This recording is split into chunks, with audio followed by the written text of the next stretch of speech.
Hello students, good morning. आज हम discuss करेंगे फंगाई के अंदर ए सेक्सुअल रिप्रोडक्शन कैसे होती है, उसको हम देखेंगे।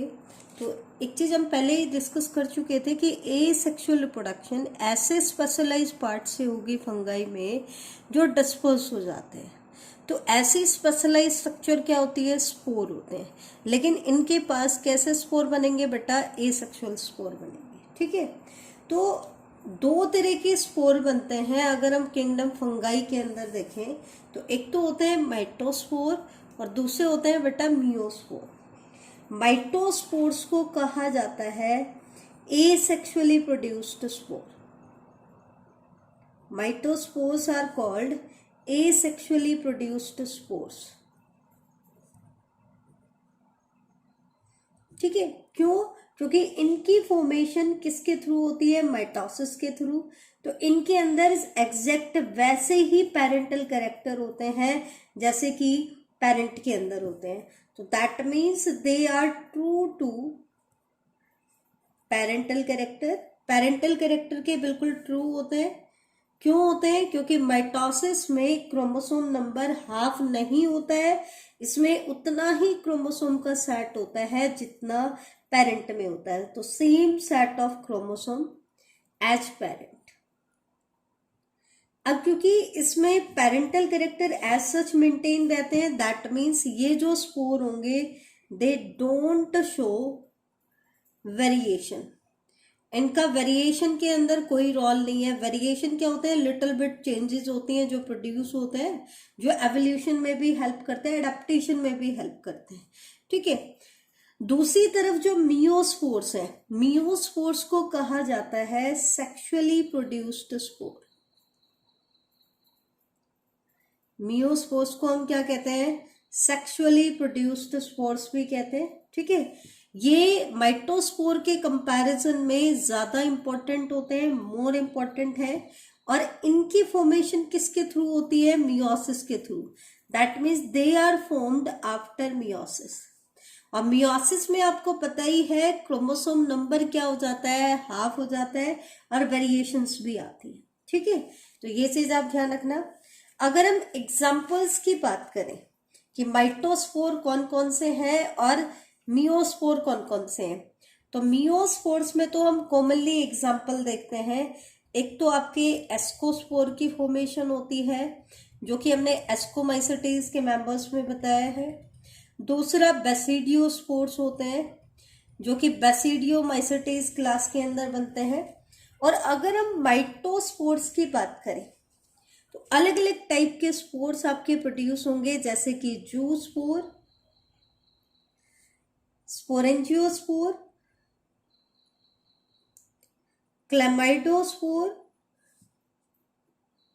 Chlamydospore, conidia, oidia. ओइडिया को ही अर्थ्रोस्पोर भी कहा जाता है। तो ये सारे एग्जाम्पल हम किस में स्टडी करेंगे बेटा, माइटोस्पोर में। जबकि मियोस्पोर में हम दो टाइप के स्पोर देखेंगे, एस्कोस्पोर एंड बेसिडियोस्पोर। तो सबसे पहले माइटोस्पोर्स की शुरुआत करने हैं। तो सबसे पहले एक चीज ध्यान रखना, various spores are produced in distinct structure called fruiting body. Spore की फॉर्मेशन कहाँ होती है, आपसे साइट पूछ सकते हैं, तो ध्यान रखना स्पोर की फॉर्मेशन कहाँ होगी, फ्रूटिंग बॉडी के अंदर होगी। फ्रूटिंग बॉडी के अंदर स्पोर की फॉर्मेशन होती है। सेक्सुअल स्पोर की बात करें तो फ्रूटिंग बॉडी में मियोसिस होगा और आपके सेक्सुअल स्पोर की प्रोडक्शन होगी। ठीक है, तो सबसे पहले हम ले लेते हैं जू स्पोर के बारे में। तो बेटा जू वर्ड जहां पे भी आ जाता है उसका मतलब होता है मोटाइल। इसका मतलब ये इकलौते ऐसे स्पोर हैं जो कि मोटाइल होते हैं। ठीक है, और जू स्पोर की फॉर्मेशन जिस सैक लाइक स्ट्रक्चर के अंदर होती है, इस सैक लाइक स्ट्रक्चर को हम कहते हैं जू स्पोरेंजिया। ये मोटाइल है। मोटाइल क्यों है? क्योंकि इनके पास 1 से 2 फ्लैजिला प्रेजेंट होते हैं। जर्नली 2 फ्लैजिला होते हैं। और जब 2 फ्लैजिला होते हैं बेटा, तो एक तो होता है विपलेस टाइप और दूसरा होता है टिंसल शेप। टिंसल शेप क्यों? क्योंकि इसके ऊपर ये माइन्यूट हेयर लाइक प्रोजेक्शंस है जिनको हम कहते हैं मैस्टिगोनीम्स। तो जिस फ्लैजिला के ऊपर मैस्टिगोनीम्स प्रेजेंट है उसको तो हम बोलेंगे टिंसल शेप। क्या बोलेंगे बेटा? Tinsel shape. और जो विदाउट मैस्टिगोनीम है उसको हम बोलते हैं विपलेस। ठीक है। इनके जो जूस स्पोर्स होते हैं दे आर नेक्ड होते हैं और थिन वोल्ड स्पोर होते हैं। ये थिन वोल्ड होते हैं बेटा, ये चीज ध्यान रखना। कैसे स्पोर होते हैं? थिन वोल्ड स्पोर होते हैं। इनकी फॉर्मेशन कहाँ हो रही है? जो इनका स्पोरेंजिया है उसके प्रोटोप्लाज्म के डिवीजन से बन रहे हैं। किससे बन रही है? प्रोटोप्लाज्म के डिवीजन से। तो ऐसे ऑरिजिन को हम कहते हैं एंडोजीनस ऑरिजिन। क्या कहेंगे बेटा? एंडोजीनस ऑरिजिन कहेंगे। क्यों कह रहे हैं एंडोजीनस ऑरिजिन? क्योंकि spores are produced by the division of protoplast, क्योंकि स्पोर की फॉर्मेशन किससे हो रही है? प्रोटोप्लास्ट के डिवीजन से हो रही है, इसलिए इनको हम क्या कहेंगे? एंडोजीनस ऑरिजिन कहेंगे। जूस स्पोर्स को हम बेसिकली दो टाइप में डिवाइड करते हैं, primary juice spore and secondary juice spore. किसके बेसिस पर बेटा? इनके शेप के बेसिस पर। प्राइमरी जूस स्पोर्स जो होते हैं बेटा दे आर पायरिफॉर्म शेप्ड। पायरिफॉर्म शेप्ड के होते हैं और बाइफ्लैजिलेटेड होते हैं। ठीक है। दैट मीन्स कैसी शेप होती है? इस तरीके की शेप होती है, लेकिन कैसे होते हैं बेटा? बाइफ्लैजिलेटेड होते हैं। एक विपलेस और एक आपका टिंसल शेप होता है। ठीक है। सेकेंडरी जो जूस स्पोर्स होते हैं दे आर किडनी शेप्ड। कैसे शेप के होते हैं? किडनी शेप के होते हैं। इस तरीके के बीन या किडनी शेप के होते हैं। ये भी मोस्टली बाइफ्लैजिलेटेड ही होते हैं। ठीक है। एक चीज ध्यान रखना, जूस स्पोर की जो फॉर्मेशन है ना वो दोनों तरह की कंडीशंस में होती है। फेवरेबल कंडीशंस में भी बनते हैं, प्लस में अनफेवरेबल कंडीशंस में भी बन जाते हैं। ज्यादातर जो जूस स्पोर की फॉर्मेशन, ज्यादातर क्या, क्योंकि इनमें फ्लैजिला है तो मूवमेंट के लिए कोई मीडियम चाहिए होता है, तो ये मोस्टली एक्वाटिक स्पीसीज में बनते हैं। जैसे कि हमने एनसीईआरटी में पढ़ा था फाइकोमाइसेटेस के मेंबर्स में। तो कुछ एग्जांपल्स मैं आपको बता देती हूँ, जैसे कि सैप्रोलैग्निया डिप्लानेटिज्म स्पीसीज। इसके अंदर आपके जूस स्पोर की फॉर्मेशन हो रही है। ठीक है। तो यहां पर हमने मेन चीज क्या पढ़ी? जूस स्पोर मोटाइल स्पोर है, बाइफ्लैजिलेटेड होते हैं मोस्टली, एंडोजीनस ओरिजिन के होते हैं, फेवरेबल और अनफेवरेबल दोनों कंडीशंस में बनते हैं। ठीक है। ये इसके मेन पॉइंट है, ये चीज ध्यान रखना। और थिन वोल्ड स्पोर है। कैसे स्पोर है? थिन वोल्ड। अब हम आते हैं नेक्स्ट स्पोर हमारा, दैट इज स्पोरेंजियोस्पोर। क्या आते हैं बेटा? स्पोरेंजियोस्पोर। स्पोरेंजियोस्पोर्स जो होते हैं बेटा they are non flagellated spore. Non flagellated है, दैट मीन्स खुद से मूवमेंट नहीं कर सकते। अब खुद से मूवमेंट नहीं कर सकते तो इनको डिस्पर्स कौन करेगा? एयर करंट करेगा। कौन करेगा? Air current. ये जो स्पोर होते हैं ये सिंगल सेल्ड होते हैं, एक ही सेल के बने हुए होते हैं, थिन वोल्ड होते हैं लाइक जूस स्पोर। ठीक है। आपके जूस स्पोर भी थिन वोल्ड थे, ये भी कैसे हैं? थिन वोल्ड है, लेकिन वो मोटाइल थे और ये कैसे हैं? Non motile. क्योंकि ये नॉन फ्लैजिलेटेड है तो कैसे होंगे? Non motile. और साथ में बेटा ये मल्टी न्यूक्लिएटेड भी होते हैं। सिंगल सेल्ड होते हैं लेकिन मल्टी न्यूक्लिएट होते हैं। ठीक है। इनका भी जो फॉर्मेशन होता है वो एंडोजीनस ही होता है, एंडोजीनसली प्रोड्यूस होते हैं। और ये सिर्फ बेटा फेवरेबल कंडीशन में बनते हैं। ध्यान रखना, जूस स्पोर फेवरेबल और अनफेवरेबल दोनों कंडीशंस में बनते हैं। ठीक है। एग्जाम्पल क्या है? Mucor and Rhizopus. यहाँ पे डायग्राम ध्यान से देखो, ये हमारा है स्पोरेंजियम, और इस स्पोरेंजियम का जो प्रोटोप्लास्ट है उसमें डिवीजन से आपके क्या बन रहे हैं, स्पोरेंजियोस्पोर बन रहे हैं। कई बार एग्जामिनर पूछ लेता है कि इसके सेंटर में एक स्टेराइल टिश्यू है जो स्पोर की फॉर्मेशन नहीं कर रहा है, इसको हम क्या कहते हैं, कॉल्यूमेला। इसको हम आगे डिटेल में भी डिस्कस करेंगे, जब एक पर्टिकुलर फंगाई की हम लाइफ साइकिल करेंगे तो वहां पे भी मैं आपको बताऊंगी, तो ये चीज ध्यान रखना। तो सबसे इंपॉर्टेंट है म्यूकर और रहिजोपस किसकी फॉर्मेशन करते हैं, स्पोरेंजियोस्पोर की। ठीक है, नेक्स्ट जो ये जो कॉल्यूमेला होता है ना बेटा, ये एक स्पंजी स्ट्रक्चर होती है, स्टेराइल होती है, दैट मीन्स ये स्पोर की फॉर्मेशन नहीं करती है। ये स्पोर फेवरेबल कंडीशन में बनता है, एंडोजीनस होता है, नॉन मोटाइल होता है, थिन वॉल्ड होते हैं, ये सबसे ज्यादा इंपॉर्टेंट है। अब आ जाओ क्लेमाइडोस्पोर। क्लेमाइडोस्पोर्स जो होते हैं वो भी नॉन मोटाइल स्पोर होते हैं, लेकिन बेटा ये थिक वोल्ड है। ध्यान देना, जू स्पोर आपके थिन वोल्ड थे, स्पोरेंजियोस्पोर भी थिन वोल्ड थे, लेकिन ये कैसे हैं, थिक वोल्ड है। अब सबसे मेन आता है कि इनकी फॉर्मेशन कब होती है। They developed due to, number 1 कैसे डेवलप होते हैं, अक्यूमुलेशन ऑफ प्रोटोप्लाज्म। सबसे पहला स्टेप क्या होता है, प्रोटोप्लाज्म अक्यूमुलेट हो जाता है, accumulation of प्रोटोप्लास्ट।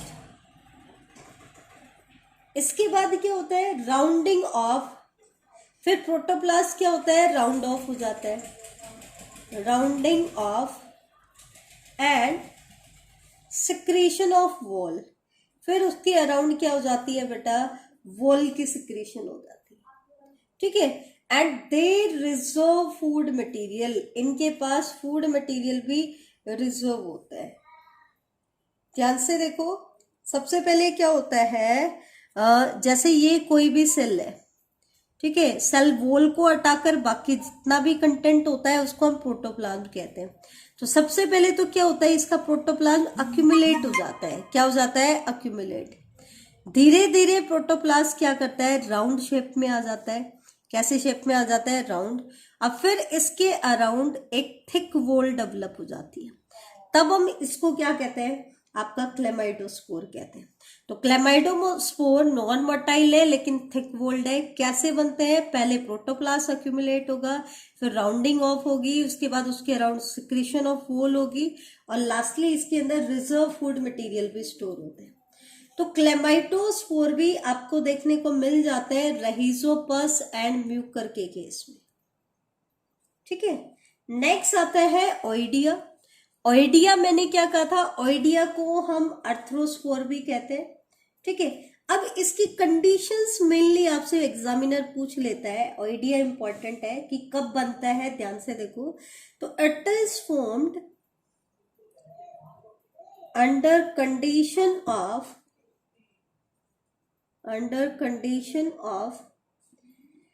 एक्सेस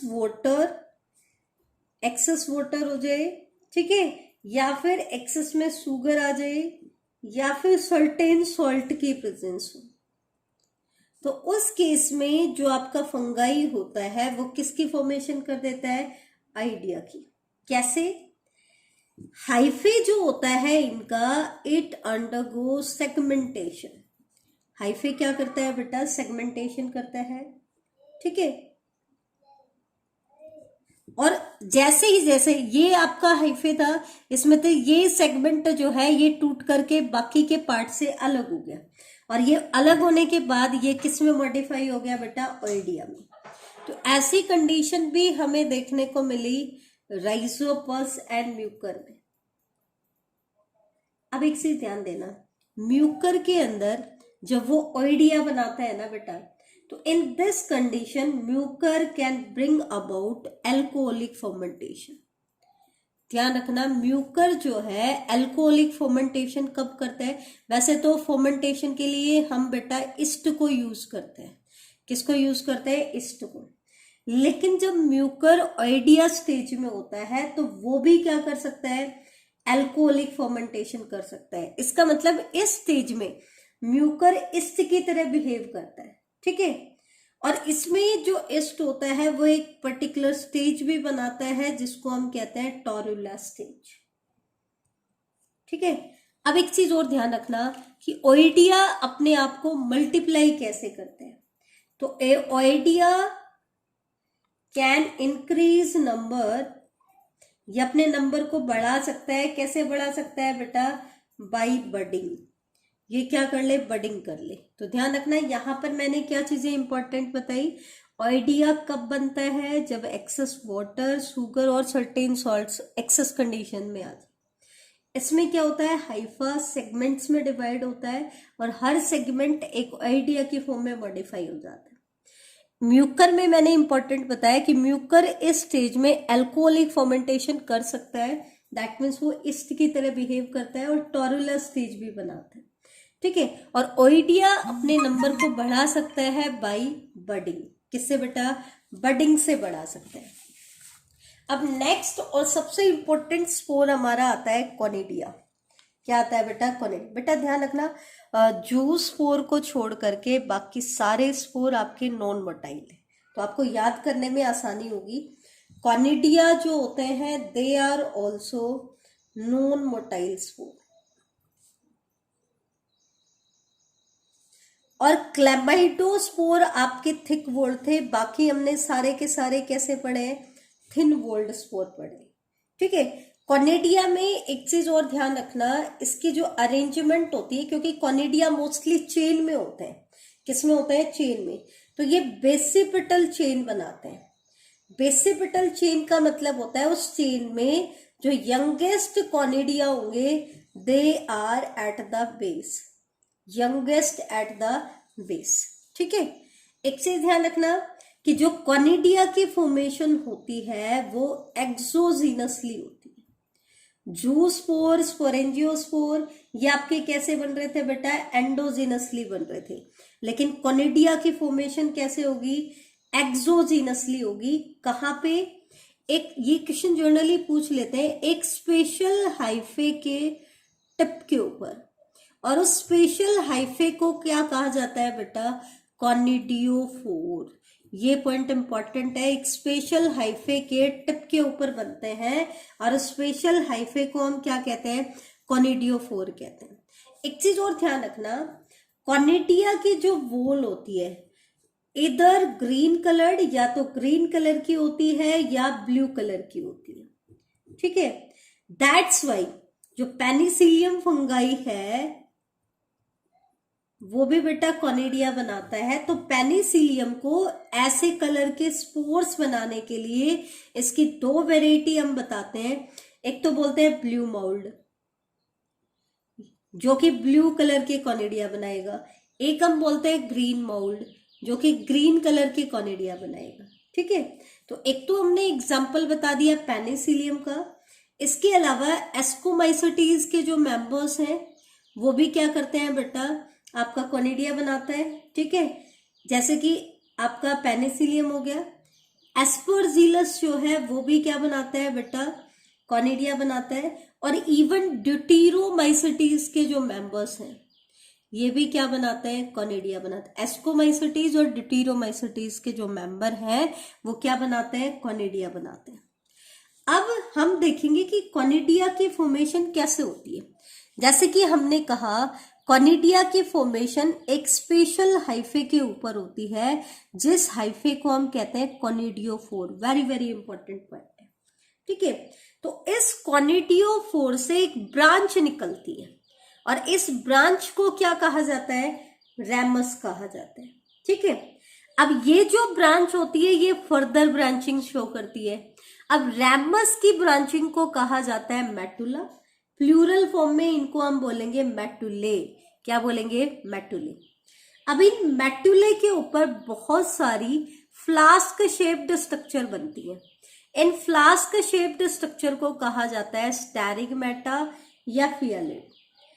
हर स्टेरिगमेटा के टिप के ऊपर आपको एक कोनिडियल चेन देखने को मिलेगी और कोनिडिया कैसे अरेंज होंगे? बेसिपिटल मेंबर में। That means younger towards the base and older away from the base. यहां से क्योंकि क्रॉस सेक्शन से ये बनता है बेटा, तो सबसे यंगर सबसे नीचे स्टेरिगमेटा के कांटेक्ट में होगा और सबसे ओल्डेस्ट स्टेरिगमेटा से अवे होगा। ठीक है, तो ये चीज ध्यान रखना है। एक बार मैं दोबारा रिपीट कर देती हूँ कि कॉनिडिया की फॉर्मेशन एक स्पेशल हाइफे पे होती है जिसको हम कहते हैं कॉनिडियोफोर। कॉनिडियोफोर की ब्रांच को कहा जाता है रैमस। रैमस की ब्रांचिंग को कहा जाता है मेटुले, और मेटुले के ऊपर फ्लास्क शेप्ड स्ट्रक्चर होती है जिनको हम कहते हैं स्टेरिगमेटा या फियालिड, और इन स्टेरिगमेटा के ऊपर या फियालिड के ऊपर आपके कॉनिडिया बेसिपिटल चेन की फॉर्म में। ठीक है, अब इसके कॉनिडियोफोर के बारे में भी हम डिस्कस कर लेते हैं एक बार कि जो कॉनिडियोफोर होते हैं या तो स्कैटर्ड हो सकते हैं, बिखरे पड़े हुए हो सकते हैं, लाई फ्रीली लाई कर सकते हैं, लेकिन रेयरली ये कॉनिडियोफोर क्या करते हैं बेटा, एग्रीगेट हो जाते हैं और फ्रूटिंग बॉडी बना लेते हैं। क्या बना लेते हैं? फ्रूटिंग। ध्यान रखना, रेयरली क्या होता है, many conidiophore became aggregated to form fruiting body. ठीक है, तो इसमें कैसे इनकी अरेंजमेंट होती है कॉनिडियोफोर की, उसके बेसिस पर हम इनको 4 कैटेगरी में डिवाइड करेंगे। पिक्निडियम, साइनीमा, साइनीमा को ही कोरेमियम भी कहा जाता है, स्पोरोडोचियम एंड एसरवुलस। पिक्निडियम में क्या होता है बेटा, ये जो कॉनिडियोफोर होते हैं ये एक फ्लास्क शेप्ड बॉडी, एक्चुअल में क्या होता है, एक फ्लास्क शेप्ड बॉडी बनी हुई होती है और उसकी इनर लाइनिंग की तरफ आपके क्या होते हैं, कॉनिडियोफोर होते हैं। ऐसे एक फ्लास्क शेप्ड स्ट्रक्चर बन जाती है जिसकी इनर लाइन पे आपके क्या अटैच होते हैं, कॉनिडियोफोर अटैच होते हैं। ठीक है, साइनीमा में क्या होता है, सारे के सारे कॉनिडियोफोर एक पॉइंट की तरफ यूनाइटेड हो जाते हैं एट द बेस, और फिर जैसे जैसे वो ऊपर की तरफ जाते हैं वो एक दूसरे से अवे हो जाते हैं और उनके टिप के ऊपर आपके कॉनिडिया चेन में प्रेजेंट होते हैं। ठीक है, तो साइनीमा में मैंने क्या बताया, it consist of a group of conidiophore often united at the base. Base पे तो यूनाइटेड है, लेकिन जैसे आप ऊपर जाओगे तो ये एक दूसरे से अवे जाते जाएंगे और इनके टिप के ऊपर कॉनिडियल चेन होगी। ये इमेजिनरी डायग्राम है, आप ये मत सोचना कि ऐसे डायग्राम बनाने, ये सिर्फ समझाने के लिए मैं बता रही हूँ बेटा।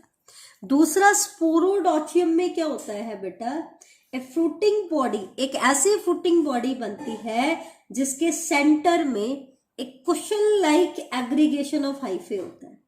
ठीक है, और इसके अंदर जो फ्रूटिंग बॉडी, जो कॉनिडियोफोर होते हैं वो टाइटली पैक्ड होते हैं और शॉर्टर होते हैं किसके कंपैरिजन में, आपके साइनीमा के कंपैरिजन में इसके ये जो कॉनिडियोफोर है ये कंपैरेटिवली शॉर्टर है। Conidiophore arise from a central cushion like aggregation of hyphae. इस central cushion like aggregation of hyphae से आपके कॉनिडियोफोर अराइज होंगे। कॉनिडियोफोर उसके कंपैरिजन में टाइटली पैक्ड होंगे, उससे छोटे होंगे। ठीक है, किसे, साइनीमा से।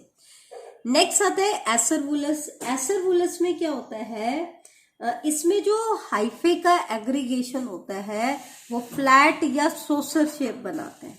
ठीक है, इसके अंदर जो कॉनिडियोफोर होते हैं वो शॉर्टर होते हैं और वो कॉम्पैक्ट लेयर की फॉर्म में होते हैं। किसके फॉर्म में होते हैं, कॉम्पैक्ट लेयर की फॉर्म में होते हैं। तो ये हमने बताया कॉनिडियोफोर का एग्रीगेशन। पिक्निडिया में तो फ्लास्क शेप होते हैं और उसके इनर साइड में कॉनिडियोफोर अरेंज होते हैं। साइनीमा में सारे के सारे कॉनिडियोफोर जो है बेस पे ज्वाइंटेड होते हैं, फिर अवे जाते जाते हैं। स्पोरोडोचियम में एक सेंट्रल हाइफे से आपके कॉनिडिया अटैच होते हैं लेकिन कॉम्पैक्टली पैक्ड होते हैं और साइनीमा से छोटे होते हैं। एसरवुलस में हाइफे एग्रीगेट होकर के, कॉनिडियोफोर एग्रीगेट होकर के क्या बना लेते हैं, फ्लैट या सोसर शेप बना लेते हैं। हालांकि कॉम्पैक्टली पैक्ड होते हैं लेकिन शॉर्टर होते हैं। अब आते हैं हम लास्ट पार्ट की तरफ, that is by nucleated spore. बेटा अभी तक हमने क्या पढ़ा कि जो स्पोर होते हैं या तो यूनिन्यूक्लिएटेड होते हैं या मल्टी न्यूक्लिएटेड। अब हम देखेंगे कि एक ही स्पोर में 2 न्यूक्लियाई आपके आ रहे हैं। तो ये किस लिए चाहिए, क्योंकि हमने कहा था एस्कोमाइसेटीज और बेसिडियोमाइसेटी में karyogamy is plasmogamy is not immediately followed by karyogamy. तो बीच में एक ऐसी इंटरमीडिएट स्टेज आती है जिसमें 2 न्यूक्लियाई होते हैं, जिसको हमने कहा था डाइकैरियोन। तो वो डाइकैरियोन जो है वो डाइकैरियोटिक माइसीलियम में मॉडिफाई हो जाता है आफ्टर मल्टीप्लिकेशन। तो उसके मल्टीप्लिकेशन के लिए कैसे स्पोर चाहिए? By nucleated spore. अब बाई न्यूक्लिएटेड स्पोर की शेप कैसी होती है उसके बेसिस पर 3 टाइप हम पढ़ेंगे, एसिडियोस्पोर, यूरिडोस्पोर एंड टैलिटोस्पोर। ठीक है, एसिडियोस्पोर, यूरिडोस्पोर और टैलिटोस्पोर तीनों में डाइकैरियोटिक कंडीशन है। तो सारे के सारे स्पोर आपके डाइकैरियोटिक है, दैट मीन सभी के अंदर 2-2 न्यूक्लियाई है। अब क्योंकि एक न्यूक्लियाई हैप्लोइड है तो इसको हम डिप्लोइड तो लिख नहीं सकते, तो क्या बोलेंगे? N+N। तो एसिडियोस्पोर भी N+N प्लोइडी के हैं, यूरिडो भी और टैलिटो भी। शेप कैसी होती है? एसिडियोस्पोर की ये वाली शेप होती है, यूरिडोस्पोर ऐसे होते हैं और टैलिटोस्पोर की बेटा ये शेप होती है। लास्ट आता है मियोस्पोर, वेरी वेरी इंपॉर्टेंट। ठीक है, ये सबसे ज्यादा इंपॉर्टेंट है। इनकी फॉर्मेशन मियोसिस से होती है। 2 टाइप के स्पोर हम यहाँ पर पढ़ेंगे, एस्कोस्पोर एंड बेसिडियोस्पोर। एस्कोस्पोर की फॉर्मेशन होती है एस्कोमाइसेटीज के मेंबर में और बेसिडियोस्पोर बनते हैं बेसिडियोमाइसेटीज के मेंबर में। बेटा दोनों ही स्पोर नॉन मोटाइल होते हैं और एस्कोस्पोर की फॉर्मेशन जिस सैक लाइक स्ट्रक्चर में होती है उसको हम कहते हैं एस्कस, और बेसिडियोस्पोर की फॉर्मेशन एक क्लब शेप्ड स्ट्रक्चर में होती है जिसको हम कहते हैं बेसिडियम। क्या कहते हैं? एस्कोस्पोर की फॉर्मेशन एस्कस के अंदर, बेसिडियोस्पोर की फॉर्मेशन बेसिडियम के अंदर। एक एस्कस के अंदर हमें 8 एस्कोस्पोर देखने को मिलते हैं। ऐसा क्यों भाई? एक मियोसिस तो 4 स्पोर बनती है, लेकिन इसमें meiosis is immediately followed by 1 mitosis. अब आपको पता है मियोसिस से बने 4 स्पोर, फिर उसमें माइटोसिस हो गया तो एक माइटोसिस 1 से 2 बनाती है, तो 4 से कितने बन गए? 8 बन गए। तो यहाँ पर तो एक एस्कस के अंदर 8 एस्कोस्पोर होते हैं, जबकि एक बेसिडियम सिर्फ 4 बेसिडियोस्पोर बनाता है, क्योंकि meiosis is not followed by mitosis. ठीक है, एक और डिफरेंस होता है सबसे इंपॉर्टेंट, एस्कोस्पोर की फॉर्मेशन एंडोजीनसली हो रही है, आपको दिखाई दे रहा होगा, जबकि बेसिडियोस्पोर की फॉर्मेशन एक्सोजीनसली होती है। ऐसे एक आउटग्रोथ के अंदर होती है जिसको हम कहते हैं स्टेरिगमेटा, और फिर ये ड्रॉपलेट मेथड से बेटा रिलीज हो जाते हैं। तो एक बेसिडियम में 4 बेसिडियोस्पोर, एक एस्कस में 8 एस्कोस्पोर। ये एंडोजीनसली बनते हैं, ये एक्सोजीनसली बनते हैं। इनकी फॉर्मेशन एस्कस के अंदर होती है, इनकी फॉर्मेशन बेसिडियम में होती है। दोनों ही नॉन मोटाइल होते हैं। तो ये हमारा स्पोर का टॉपिक क्या हो जाता है बेटा? कंप्लीट हो जाता है। Thank you.